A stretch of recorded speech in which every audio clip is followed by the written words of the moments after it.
Well, the review of the game, we obviously got a very good win. It's a good start for us. We felt where uh, we had to make some plays, particularly in the second half when UCLA made a pretty strong charge to get back into the football game, and we're into it. And I think our team did a nice job of responding and getting themselves, back in control of the game. Towards the end there, I thought our defense started the second half of the game and with struggling the first three series for UCLA. They quickly went down and scored some points, 21 points to be exact, and got back in the game. And we had to settle down, and our players did settle down and executed a little bit better. Had a couple of really important fourth down stops in the fourth quarter that helped solidify the game for us offensively. I thought offensively we had a pretty good performance for our first one. Sam played well. Jarek Broussard played well. So we're hoping to continue to improve. Like I said, it was a pretty good performance, for the first game. We definitely have a lot of issues to correct in all phases, special teams, defensively, offensively. And, we're looking forward to another opportunity this weekend. Hopefully have a great week of practice and get ready for another game. Okay, video's back up as well. Once again, if you have a question for Coach Dorrell, just let me know in the chat feature and I'll call on you. First up, Art Pizzoni, Sterling Journal-Advocate. Hey, Coach, good to see you again. In terms of health this week, has there been any update on the status of Alex Fontenot or any of the other, or Katie Nixon or anybody else that may have left the game on Saturday? Alex is still out indefinitely. There will be a number of weeks before he returns. And as for Katie Nixon, he's going to be listed weekly, day to day. He's close to full speed. We're going to continue to see what he looks like this week and make a determination later in the week. Ron Mackey, KUSA. Yeah, Coach, can you just kind of talk about, obviously it's a season of challenges, but what a COVID road trip challenges present, and also about the momentum, especially for a younger team like this, you can carry over, to the Stanford game.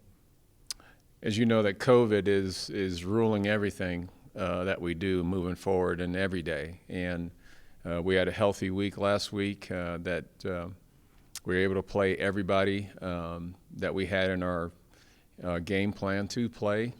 Now that we're going into a road game, that probably will present another set of issues that we haven't experienced yet. Obviously, the testing protocol is going to be in place throughout the week. There's definitely some extra testing protocol that's related to this game, given the California ordinances dealing with Stanford.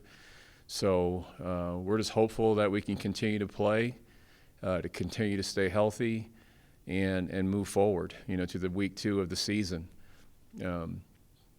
I did talk with the team about, the incident that happened with Wisconsin. After their first game, they had a big win, and then they got hit pretty hard that next week, and which actually didn't allow for them to play for a couple of weeks. So I'm trying to educate them along the way as we go and march through this season. But in answer to your question, it's the way my approach is with the team is that it's day to day. That's things change. Our circumstances could change. So we just got to roll with the punches as we roll out each day of the week. Justin Guerrero, the CU Sports Nation. Morning, Coach.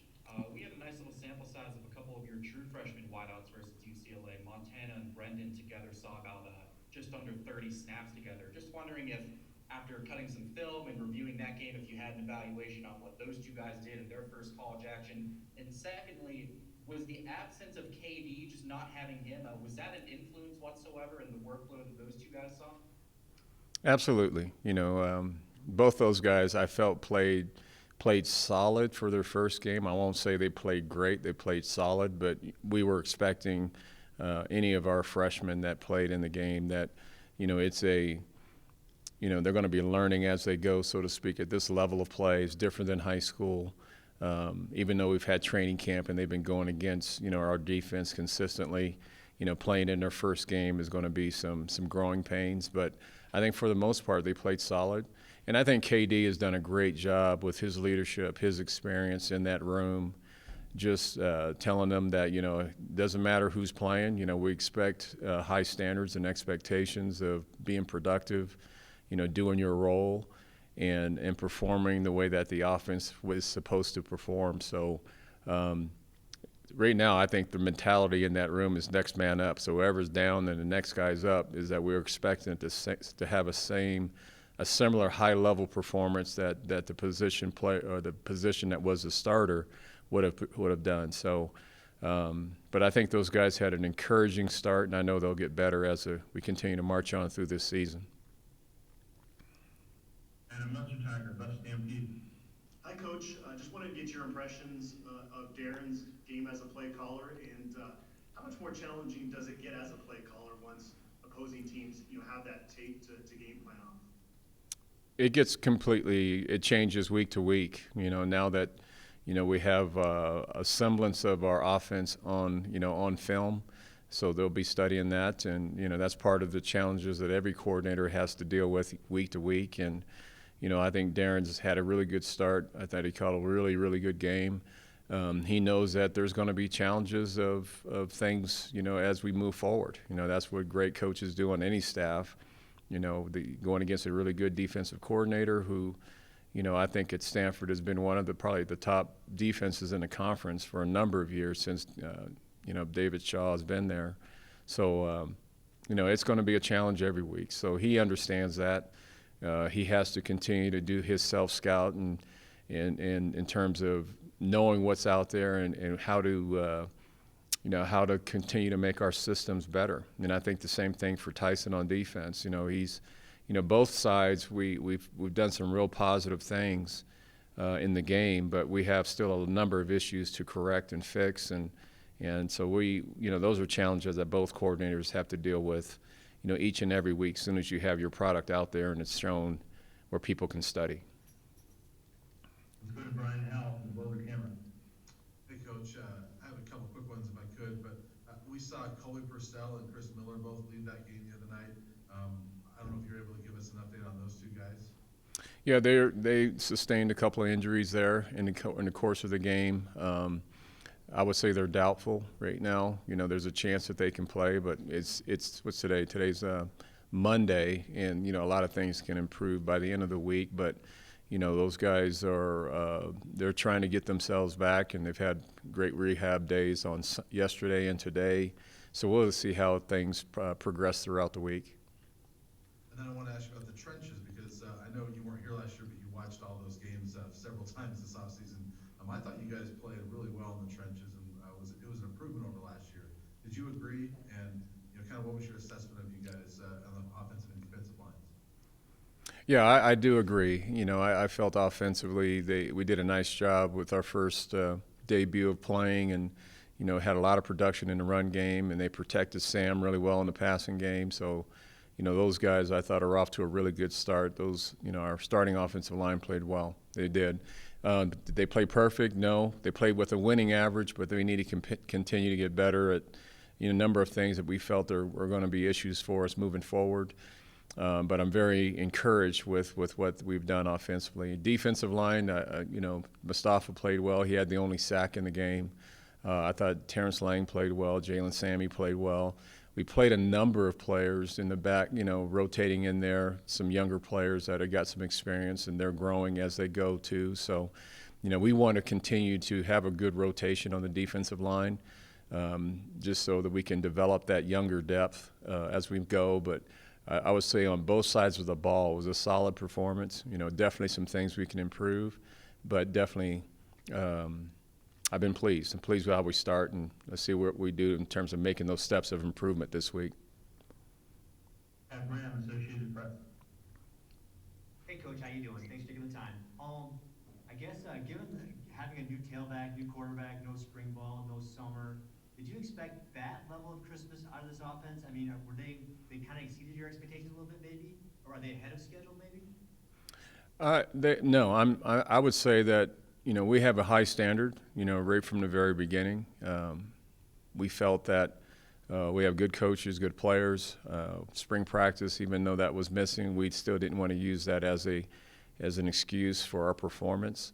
And our players have done a great job with their training and with their time and studying our systems that allowed us to be productive this past Saturday. So I think if anything, it helped our players realize that, we played well for sure offensively and on defense and, in most of the game, but there's still a lot that we can fix to get even better at. So their mindset right now is to continue to build off what we did, clean it up to be a little bit better for next week, and be ready to play another great game against another good opponent. And Stanford played, I felt, Oregon, pretty tight.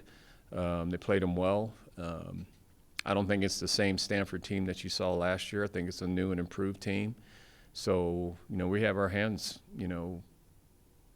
really, we have our hands full right here in terms of really building on what we did last week and moving forward into this week. After Hartford-County and Sterling. Hey, Coach. So I know Tyler got a couple snaps in there like late in the first quarter.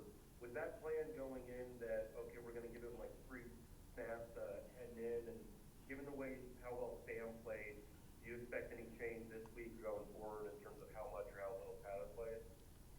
We're going to keep bringing Tyler along. I mentioned that when we made the naming of our starter with Sam.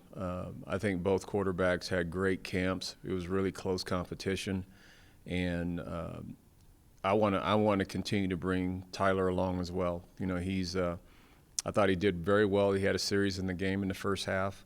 So it was my goal is to continue to do that, continue to make a progression with him, so he gets more and more comfortable playing in real games and gaining some experience. Rob Charlton, KMGH TV and Denver. Hey, Coach, I know you hate to talk about yourself, but considering the long delay before this first game of your tenure here at CU, getting the win over UCLA, do you just feel like you can now a little sigh of relief and just move into coaching a little bit more, that you got that out of the way? I've addressed this thing over and over again. It's been 13 years since I was on that sideline. My last year at UCLA was 2007. A lot of places I've been since then, and my approach to this past game, was the same approach that I have for this game. It's a division opponent. This case, Stanford's in the North Division, but it's a conference opponent. We have to win these games to be in the thick of things at the end of the season.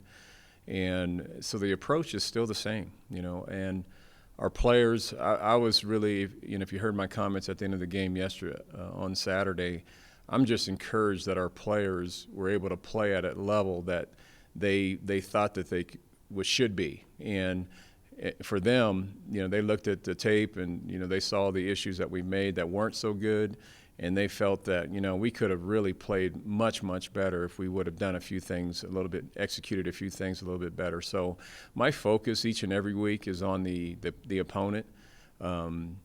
Stanford's it's a great program. It's been a program that's been stable for a long period of time, and that's our next challenge. That's right in front of us. And so, just getting back through the last game, it was a great win for us just to get started 1-0, and really hats off to the team in terms of how hard they played and getting that win. And now it's the next focus is moving forward, and that's Stanford. I'm sorry, Coach, I didn't mean it specific to UCLA. I meant it more the delay of the season starting, that now you can be more just a normal football routine and not have to worry so much about the wait to start the season, I guess. I didn't mean it specific to UCLA. I know you've answered that question a bunch. Yeah, a lot. Well, it is good to get back into a rhythm of the season now that we've been through training camp. We had our first game, and now we're into our normal game, season rhythm. So that's good to have that process going. The challenge, and another gentleman on this call already mentioned, is you can't get too far ahead of your skis just because of the COVID thing. You have to really, treat each day of the week as if it's anything and everything can happen. And that's the thing that's a little bit unusual in a normal season, is that when you're in your normal game weeks of preparation, you're really locked in and doing your game planning and things like that. But now that we have tests every day and you're always crossing your fingers about whether who's going to be infected by it, and then who are the direct tracing is going to be infected, who is that going to be entailing. And so there's just so much more that's on all the coaches' plate right now other than football.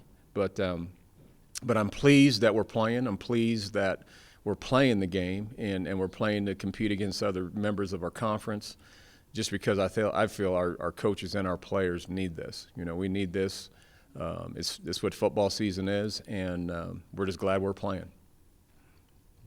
Eric Christensen, CBS Sports News. Hey, Karl. I have a two-part question about Sam. And one, I know quarterbacks don't get a lot of contact during practices and camp, so I'm wondering if you were at all surprised with the physical nature with which Sam ran the football. And two, when other guys on offense or maybe even defense see the quarterback playing like that, especially running hard in between the tackles and trying to leap over defenders, is that infectious? Does that resonate with the rest of the team? What's your sense on that?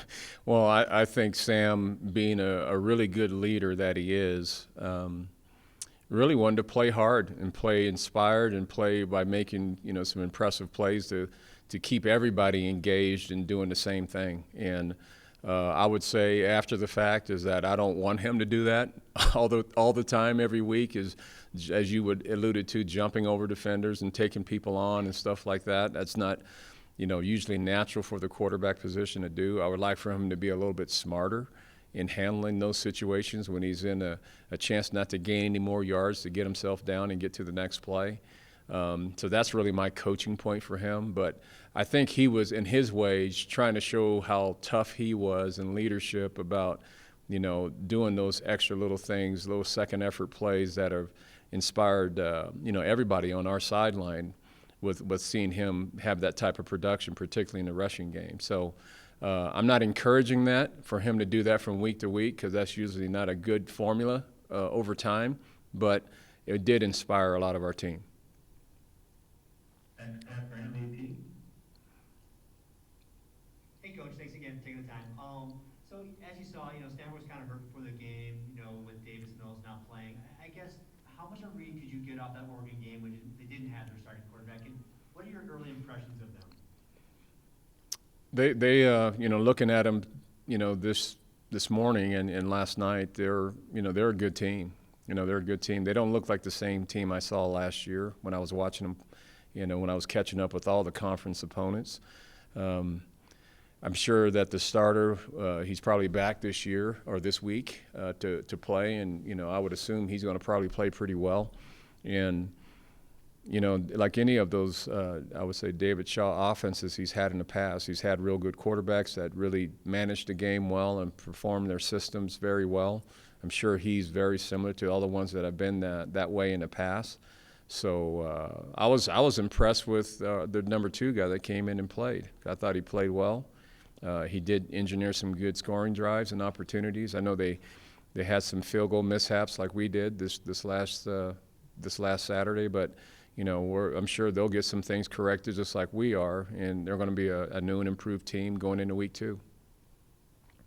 Hey, Neil Love's got audio issues. He wanted me to ask, what can you do to help the defense cut down on explosive plays, and were many of those tributes to Dorian Thompson-Robinson's ability? Yeah, those were challenging, and we knew going into last week with Dorian and his elusiveness in the pocket and how dangerous he can be in the open field. We knew that he was going to make a few of those plays in the course of the game. The whole goal, and as I mentioned to the team last week, was they're going to make a few plays, man. That's just the nature of what he is and what he does offensively. But our goal is that we got to make a few more plays than he does to win the game, and that's what we were able to do. But we're going to shore up a lot of those issues. I know we had some coverage mistakes in a couple of places that allowed some big plays. We're going to address those issues and try to get those things fixed for this coming week. So there's no question Stanford is seeing all that. It's on tape. So we have, we have a pretty good agenda in front of us to try to get a lot of things cleaned up. Do we have time for two quick ones before you have to go on Pac-12 radio? Back to Karl Dorrell.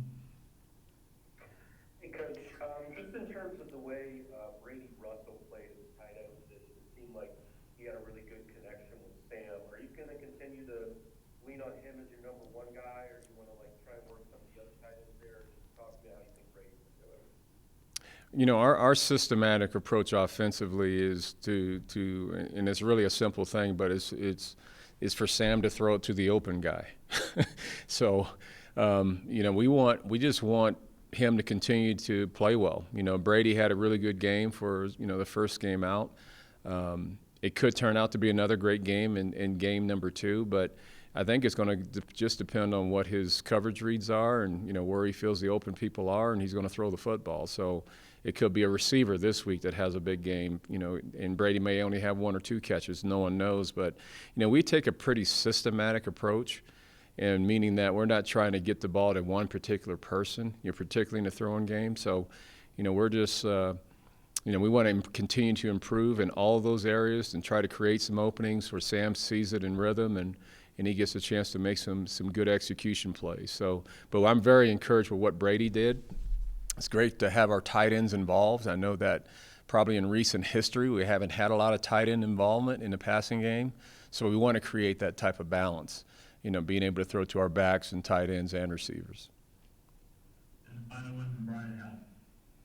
Hey, Coach, I'm not sure how well you know David Shaw, but last year their program's been one of the more consistent in the Pac-12. Mm-hmm. I'm just curious what's impressed you about what he's done with that program over the years. I've been very impressed, and that's the reason why he's one of our I think our longest tenured coaches, other than Kyle Whittingham. So, I think there's a reason why those guys are still in the conference. There's a level of consistency that they've put over time that is, obviously built their reputations to where they are. And David's one of those types of coaches. He's an excellent coach, and he's proven that in a number of years. And that's why I say this Stanford team is a different team than last year's team. And we got to be ready to play, because they'll be ready to play and they'll be well coached, and they'll improve and correct their mistakes, just like we're trying to do that for ourselves this week. And it's going to be another big challenge for us to get a W on the road. Great. Thanks, Karl. We're going to rush off to the Pac-12 radio interview in 4 minutes. Appreciate you joining us. All right. Thank you.